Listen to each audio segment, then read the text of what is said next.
Phil Spencer deu uma das melhores, se não a melhor, entrevista de todos os tempos e pontuou muitos assuntos importantes dos últimos dias, os que mais têm chamado a atenção do público com relação ao Xbox. Tem CMA, Redfall, o futuro do console, showcase e muito mais. Vem comigo que eu te conto!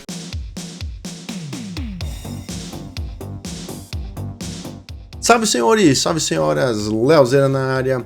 E olha só, Phil Spencer foi ao podcast Kind of Funny e conversou ali por cerca de 40 minutos com os apresentadores e falou sobre muita coisa importante. Ele não poupou nada, não escondeu nada, estava muito abatido e foi muito convincente. Afinal de contas você vai ver. Eu separei o vídeo para vocês e editei os melhores momentos, afinal de contas tem quase ele completo, mas os melhores partes, e eu legendei em português para que vocês entendessem detalhe por detalhe. E é claro, se vocês tiverem alguma dúvida, quiserem conversar, manda nos comentários aí do vídeo que a gente vai trocando aquela ideia. Para começar, a Phil falou do CMA, disse que está muito desapontado com o órgão do regulador do Reino Unido e disse que depois de praticamente trabalhar um ano com eles diretamente e achar que estava realmente, né, tudo em bons lençóis, ele foi pego de surpresa, todo mundo foi pego de surpresa por eles barrarem a compra da Activision Blizzard lá no Reino Unido por causa do mercado de nuvem, mercado de jogos em nuvem, que é um mercado muito novo que quase ninguém explora e que eles poderiam ser chamados como os dominantes e monopolistas. Se liga no que ele falou. Let's get to the show. We get to hang out with Phil Spencer. It's going to be a fun time together. Phil, let's just jump right into it. And it's a tough way to start this episode. It's my birthday this week, and I didn't want to have to do it like this. But Phil, it's been a tough week in the Xbox universe. As you know, of course, the CMA kind of blocking our acquisition of Activision Blizzard King, and Redfall coming out to poor reviews at the launch. Let's start off at the top. Phil, let's talk about the CMA and, of course, this Activision Blizzard acquisition. How are you feeling about this? What should be the overall mindset for Xbox gamers when we look at this after months and months of conversation? Yeah, we remain confident. Obviously, the news from the CMA, which for those not tracking all this, is the United Kingdom's regulatory board on acquisitions to block the acquisition. We'll be appealing that. That's our plan. We continue to work with the European Union. We'll continue to work with the FTC. I think there are like 14 jurisdictions all up. We're working on approval. I think we have 9 approvals so far. But the CMA decision was disappointing. I've been talking to that group for coming up on a year. They've defined a market of cloud gaming that, in my mind, doesn't really exist yet today. But they have a point of view that maybe we have a lead in a market that is just forming and that this content could somehow prohibit others from competing in that market. But we'll appeal. We stay on it. The company remains very, very committed. We think Activision Blizzard King is not our strategy, but it is an accelerant for our strategy. So we're still heads down and working through regulatory.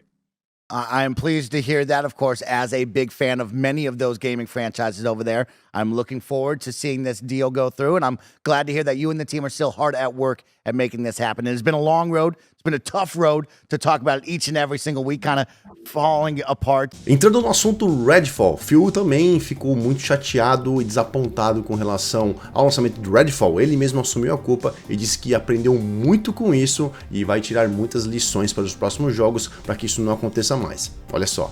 Phil, of course, Redfall has released from Arcane Austin, and it's been a tough release week for that, coming out to low reviews and a lot of disappointment from many fans. Can you talk about that? What is your thoughts right now as we head into the first week of this game being out?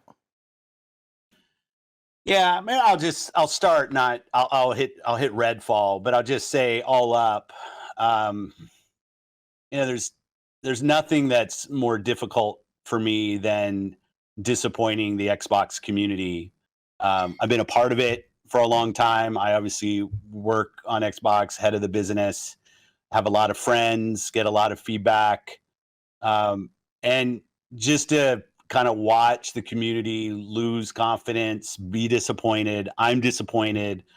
I'm upset with myself. I kind of revisit our process. I think back to the announcement of 60 frames per second, and then we weren't shipping 60 frames per second. That was kind of our punch in the chin, rightfully, a couple weeks ago. and then seeing the game come out and the critical response was not what we wanted.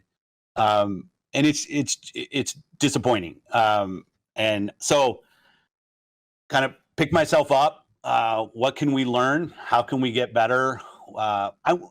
One thing I'll fight is kind of what went wrong. There's clearly quality and execution things that we can do.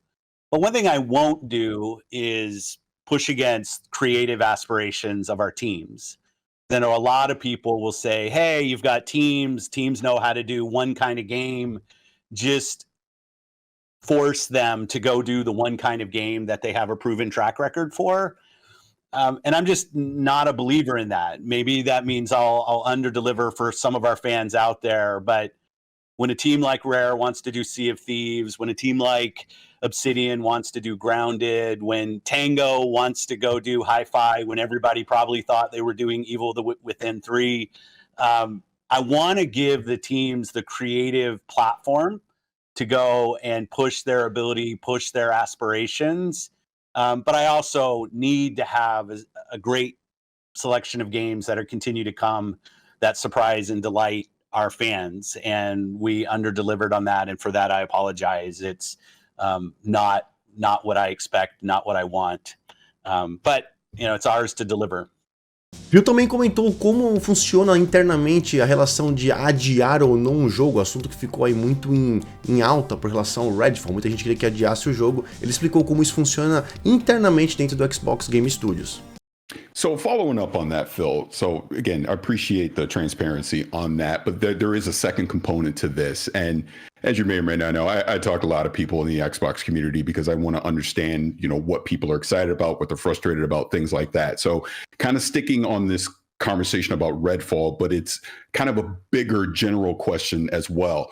And I kind of want to read directly from this so I make sure I get it crystal clear. So what goes into the decision to delay a game when you launch it feature incomplete or there's a bunch of technical issues? Obviously, we've seen recent examples around the industry. Redfall and Halo Infinite are two that stick out in my mind for Xbox. We obviously have seen the review scores. Clearly, we've had the opinion that the game should be delayed. We know every developer wants to ship the best game that they possibly can, but from your level, what's the balance there on when to ship a game that may be feature incomplete or have some technical issues, or just simply give it more time and delay it? Well, I think those are, and I'm happy to go very deep on this. I think if I think about a team's execution on a game, we had a creative vision, and did we realize that vision through the game that we created? That's not a delay question if the answer is no. Like, you can't take something that you started on. This isn't a Redfall specific conversation, right, but we will build games that review in the high 80s, and we will build games that review in the 60s. I mean, it's just kind of part of being in game publishing. And if you're afraid of that, then you shouldn't be in the entertainment business. You shouldn't be in the games business. That said, every time we deliver something below our own internal expectations that surprises us, we should check our process. I don't look at the review scores on Redfall, and there are quality issues, and we're working on those. But I think there's a fundamental piece of feedback that we get that the game isn't realizing the creative vision that it had for its players. That doesn't feel like hey, just delay it. That feels like the game had a goal to do one thing, and when players are actually playing, they're not feeling that thing. They're not feeling the creative execution of the team.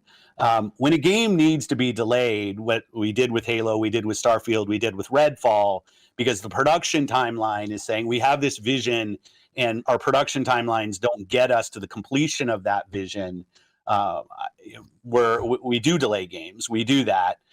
Learning about the quality, I've seen them. I know there are bugs in Redfall that's launching. But when I look at like the crash rates on the game, because we get all the telemetry of everything that's happened, it's not out of proportion for a game that has just launched. It's kind of in the pocket of what we would expect.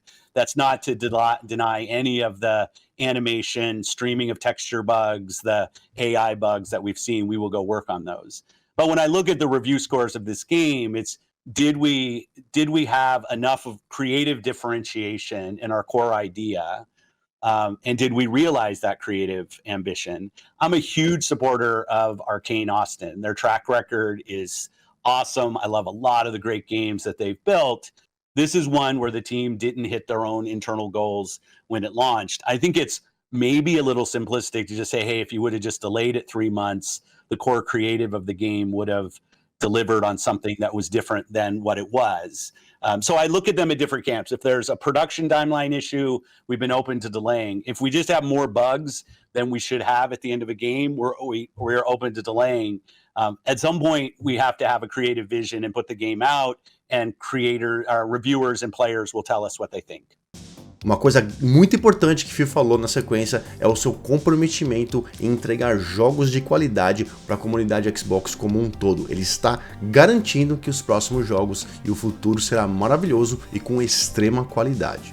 When a game is released now, it's not like the old days when a cartridge was shipped in a box and the release of the game was the end of the game's like development cycle. Now it's just the 1.0 release is just a point on the roadmap. To what extent, given that what we're talking about here is not just 30 frames, but design issues, things that may be more conceptual, to what extent do you think, or are you committed to continuing to work on the game and getting it maybe a year down the road, Cyberpunk, No Man's Sky, we've seen these redemptive stories in the past.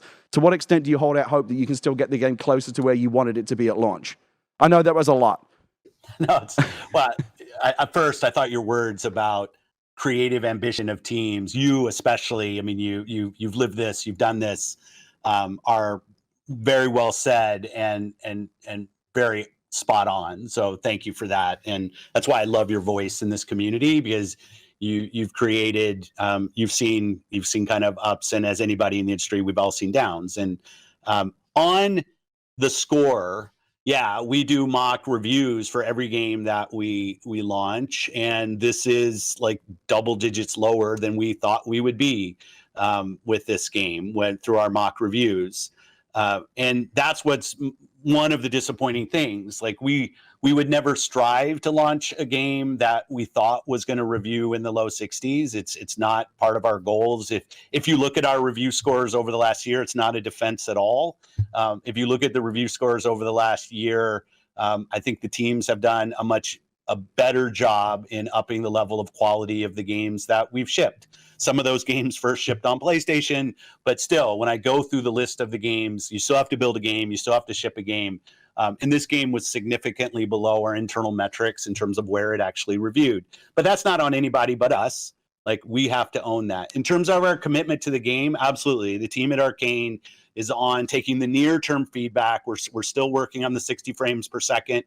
We have a good timeline for that. We're committed to getting that done.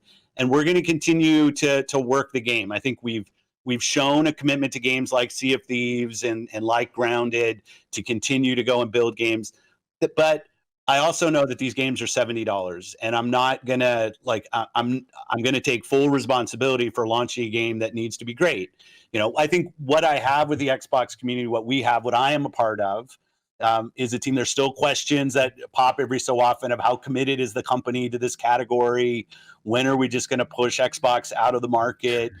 There's a lot of Twitter firing of Phil right now, which is fine. I'm way overpaid for the role I have anyway. So I get that's my responsibility. But we will remain committed to the game and the players as long as the players want to go play games. And that's my commitment to the community. I'm kind of at a low point right now in terms of my delivery on that commitment to the community. But it very much stays. I want to support the team. I want to support the creative ambitions of the teams, and I want to support the players. And we let a lot of people down this week with the launch of the game, but we will continue to strive on. You have to, right? That's what creative is about. Dos eventos mais importantes do Xbox, o Showcase, também foi pauta dessa entrevista. Showcase que vai acontecer agora em 2023. Phil Spencer comentou não só sobre ele, mas o passado, presente e futuro, o que podemos esperar e também o comprometimento do Xbox com relação a ele. Se liga. Obviously, today you announced the Xbox Game Showcase, which will be happening this June. And obviously, there's going to be a lot of new reveals and surprises that come out of that, which is great. But I am going to bring it back again to another common theme that I do hear through the community. And I've actually said this to you in the past, but it's about communication. coming from Xbox. I do feel back in 2021, you did a fantastic job with communication, which arguably has been the best year during this current generation of Xbox. Obviously, we know that 2022 was a light year for Xbox as far as releasing titles. Now, last year, during the showcase, you had the 12-month plan. You didn't necessarily deliver on all the games coming. No, we didn't deliver. Not necessarily. We didn't deliver. Absolutely. So my point of bringing that up is this, talking about some of the lessons learned that come out of that. And obviously, even with not every game making the 12 months, going back to, again, game development, things happen. Things aren't always going to come on time. But as we go into this showcase, one of the common themes that I hear is I don't know enough about things that you've announced in the past, like even more specifically going back to 2020. And I'll just run down a quick list of it. Vowed, Perfect Dark, Everwild, which is something we really don't know that much about. Fable, State of Decay 3, Contraband. Obviously, we've seen a little more in Hellblade 2. We have studios like In Exile and Compulsion Games that we know are working on things, but we haven't seen any real updates on that. So I titled all my questions Balance and Communication, because even in this, it's like, what is that balance on when you show something that is going to be years down the road, and kind of that cadence of providing updates along the way. And obviously, as we go into this showcase, not that you need to reveal anything specific here, but what were some of those lessons learned from last year's showcase that you'll bring into this one? Yeah, and you might try to get me on positive. I'm not in positive mode this week, so I'll apologize for staying in kind of cranky mode. But in terms of lessons learned, I'll even go back to the Redfall videos on IGN of showing videos of the game running at 60 on PC, at the point knowing that the game was going to run 30 frames per second at launch on console. Like, we have to be transparent about what we're showing, that what we're showing is representative of what our console customer, our most committed customer to our brand, financially committed, what they're going to see, what they're going to play, and that transparency just has to get better. And I'm not pointing at anybody but myself, right? I guess at some point I will have enough knocks against me that it's somebody else here. But that, I think it's transparency in what we're building, what our aspiration is for the game, what it's going to look like, what the features are. And it drives me crazy when we self-inflicted wounds of kind of putting things out there in communication that's confusing or misleading about what the actual end product is going to be. So you can try to take me to positive space. I'm just not in that headspace right now. That said, when I go and I look at Showcase, and I'm not going to try to oversell Showcase here, because if I were on the other side of watching this, it's like, hey, after Redfall, I'm going to put my hands on the controller, and that's what's going to take to kind of prove to me. But that's not what Showcase is. So I'm very enthusiastic about Showcase. We're going to announce some things that people haven't seen, some new games. We're going to give updates to some of the things that were on your list. The other thing that gets me really excited is when I look forward over the next quarters, which has always been my focus of how do we get a big game out every quarter at quality, things are lining up finally after some of the slowdown through COVID. I'm tired of talking about that. But I can now see that we've got games coming every quarter that I think will surprise and delight our customers. We still have to deliver on the creative. We still have to deliver on the technical. Not every game we ship is for everybody. We know that. Like, I'm not trying to build the one game to rule them all. We will have different creative takes and we have a very diverse portfolio when you think about the stuff that Microsoft Game Studios builds.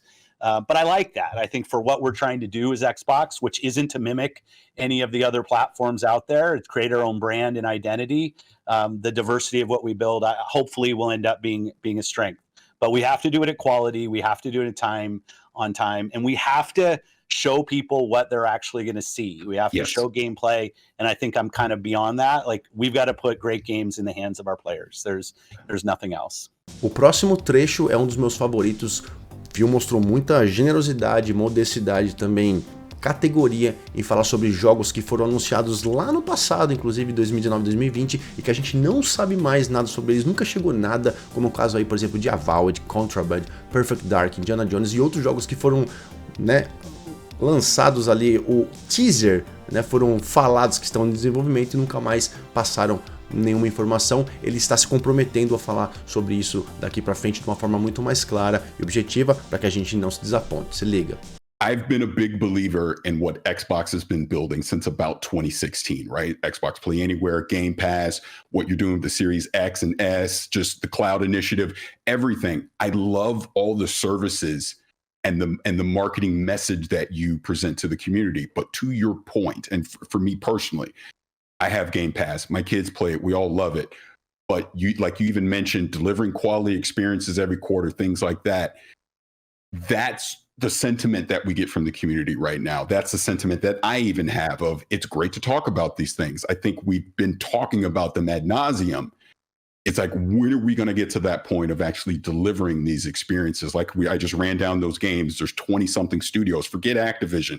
Xbox Game Studios, what it is today. There's more than enough studios and titles out there that we're all anticipating. And I think that is the common frustration that I see out there from people, that it's like, we're tired of hearing wait till next year. And I know you know that, but I know, it's like, I know. Yeah, and yeah. This year started out well.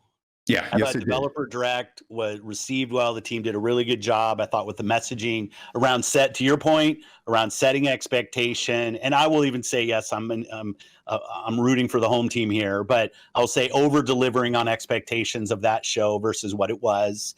I think the drop of hi-fi to say, hey, if you've got Game Pass, you don't even have to buy the game. Like, just go click. People loved hi-fi. Something we don't talk a lot about, that same month, Age 2 on console shipped. Truth be told, more people are playing a bunch of people are playing Hi-Fi and Age 2, but Age 2 actually has more players right now. But all the fanfare goes to the highly rated kind of new Hi-Fi. Get that. I know the review scores on Minecraft Legends. Minecraft, I think, always reviews somewhere kind of different than the top. But if I look at the reaction, I think we've already had over 3 million people playing. great. I saw, like, its launch week, it was the #1 retail game on the Switch in Japan, which isn't always where Microsoft sits in terms of sales. So I feel like momentum is building, and then something like Redfall happens, and the Xbox community should demand a lot from us as a team, where we sit inside of Microsoft. We've got the resources to do better. 2022 was, as you said, a very light year, I think is what you said. I might have other words for it. And then 2023, we started well, and this was a knockback. But it's our job to go and deliver on the next games. I can only look forward, right? I can sit here and wallow in my own frustration. But all I can do is say, I'm going to do better tomorrow than I did yesterday, and continue to support the teams and continue to grow. But yeah, I think it is ours to prove that. I can say now, and everybody can already stop, I don't want to hear what Phil has to say about the future, and I kind of fully respect that point of view, that we've got Starfield coming, we've got Forza coming, we've got Hellblade coming, like, we've got collections of games. I'm seeing very good builds of Avowed and stuff. Like, I can see it. But until you have a controller in your hand and you're smiling from playing our games, none of my words should matter. Bill também falou, muito importante, um assunto aí bacana, quando o Xbox adquire um estúdio, né, como é que funciona se um jogo já está em desenvolvimento ou está em fase inicial, fase de escopo também, as diferenças entre isso, muito importante, porque a Microsoft vem adquirindo estúdios e que existem jogos que já estavam praticamente para ser lançados, então que estavam no meio de desenvolvimento, e jogos que estavam em fase inicial. Olha só que legal. People don't have to care about this, but I'll talk about it. When we acquire studios, there's games that are in development when we acquire a studio, and then there's things that are either really early in development or not even conceived yet. And I think we need to improve on engaging in games that are midway through production when they become part of Xbox. I do think there's a different expectation for a game and even a team when you've been third party and all of a sudden you become part of first party. There's a different expectation in terms of how you're going to perform on our console. I think there's a different competitive set when people look at what this game is and the other games that they're going to say, hey, I want this game to feel as competitive as this other game on another console platform in our case. And we didn't do a good job early on in engaging with Arcane Austin to really help them understand what it meant to be part of Xbox and part of first party, and use some of our internal resources to help them and kind of move along that journey even faster. So we kind of left them to go work on the game. They're a very talented team. I love that team, and I still do, and I will totally bet on them to do another great game. But when like Matt Booty and Jamie Leader, who's running ZeniMax, and I sit down, I think we could engage earlier with our different studios. And I do think there's a difference when we come in when the creative's already set on a game. That's not washing our hands of any of the creative. Every game we ship from our teams is an Xbox game. And so it's a full responsibility for it. But thinking about how our internal processes of dev assistance, even some of our internal ATG resources, which is the Advanced Technology Group, and how those work with our internal teams, I think we can do a better job with our internal teams. We did a better job with Starfield. Again, nobody should believe it until they're playing the game, but that game was earlier on in production, and it was easier for us to kind of swarm a bunch of people to go and kind of help with some of the technology on our platform and ensure that we're going to ship a quality experience there. And we should have been there for Harvey and the team earlier. I think that's on us. And then through the process, it's an Unreal game. We have a bunch of studios that have done some really great work on Unreal over the years.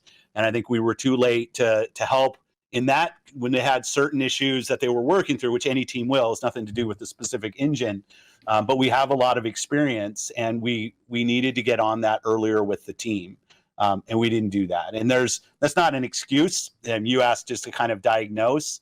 So when the 60 frames per second issue came up, we were definitely diving in. We had people from the Coalition and people from Rare and stuff looking, both teams that have done some really great work with Unreal to help us build a 60 FPS plan. But obviously that was a plan that had to be in place last fall in order for us to really be in a position to have it at launch. And I take that as learning, as painful as it is. But as you said, it's part of getting to success are those learnings and that diagnosis. There's a bunch of other stuff I could go into, but then we end up with kind of dev doc, which I'm happy to do. But E para fechar, Phil Spencer se comprometeu em tornar o Xbox a melhor plataforma para jogadores e garantiu que os consoles são o coração da empresa. Outra coisa muito importante também, ele falou a respeito dos jogos que estão chegando e o comprometimento em ser um negócio diferente, ou seja, o Xbox não quer ser a sombra da Sony, eles não querem fazer cópia melhorada da Sony, eles querem arriscar, trabalhar e criar, desenvolver o melhor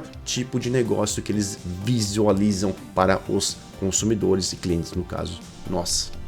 We talk about 60 frames, 30 frames. Should Xbox players expect a clear message this summer with Starfield with 30 and 60 frames? That's a big lesson learned, as you brought up. Should we expect that answer? It's clear as day? yeah. Okay, that's a great one. Another one, you see a lot of conversation, of course. I want to praise you and the team for really elevating the PC side of this Xbox ecosystem. I think we've seen a lot of great strides in that. But when you see the community talk about the console side of things, do you think you've lost the focus or maybe put too much onto the PC side? Do you think that the console is still getting the console love that it deserves, whether it be the homepage update, achievements, of course, looking forward and using the power of this next gen? Do you think you guys have lost that focus, or is it still there, and can we see more love on that side? Well, we'll definitely continue to focus on making our console experience as great as it can be. I like the homepage refresh and some stuff. I will say, this might be disruptive as well. We have a different vision. Paris talked about this. It's play the games you want with the people you want anywhere you want. We want Xbox to be something that people who buy our console can feel like they're a member of. Obviously, who are playing on PC, who are playing on cloud, that they feel like they're full members of our ecosystem. Game Pass players can play on many different devices, and we remain fully committed to that. We're not in the business of out-consoling Sony or out-consoling Nintendo. There isn't really a great solution or win for us. And I know that will upset a ton of people, but it's just the truth of the matter is that when you're third place in the console marketplace and the top two players are as strong as they are and have, in certain cases, very, very discrete focus on doing deals and other things that will that kind of make being Xbox hard for us as a team. That's on us, not on anybody else. Our vision is that everybody who's on console has to feel like they have a great experience and they're a first-class citizen. They've invested a ton in our platform.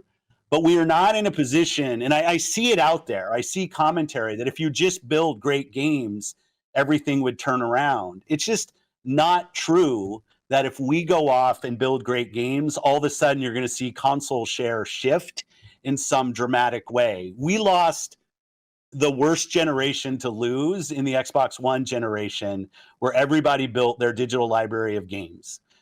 So when you go and you're building on Xbox, we want our Xbox community to feel awesome. But this idea that if we just focused more on great games on our console, that somehow we're going to win the console race, I think doesn't really lay into the reality of most people. Like 90% of the people every year who walk into a retailer to buy a console are already a member of one of the 3 ecosystems, and their digital library is there. This is the first generation where the big games that they're playing were games that were available last gen. When you think about Fortnite and Roblox and Minecraft, like the continuity from generation to generation is so strong. I see a lot of pundits out there that kind of want to go back to the time where we all had cartridges and discs and every new generation was a clean slate and you could switch the whole console share.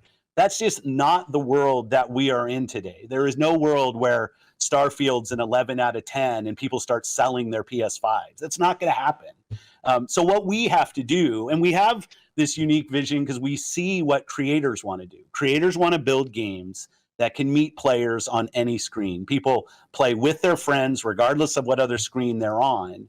And the console is the core of the Xbox brand. There's no doubt. So like we will stay focused on making sure that console experience is awesome. But I know some people want to hold us up of just being a better green version of what the blue guys do. And I'm just going to say, like, there's not a win for Xbox in staying in the wake of somebody else. We have to go off and do our own thing with Game Pass, with the stuff we do with xCloud, and the way we build our games. Bacana essa entrevista, né? Gostou? Não sabe, hein? Conta nos comentários, deixa um like, se inscreve no canal pra gente poder trocando aquela ideia maravilhosa. Eu sou o LEOIZZO, vou ficando por aqui, logo mais tem mais vídeos. Um beijo no coração de vocês, fui!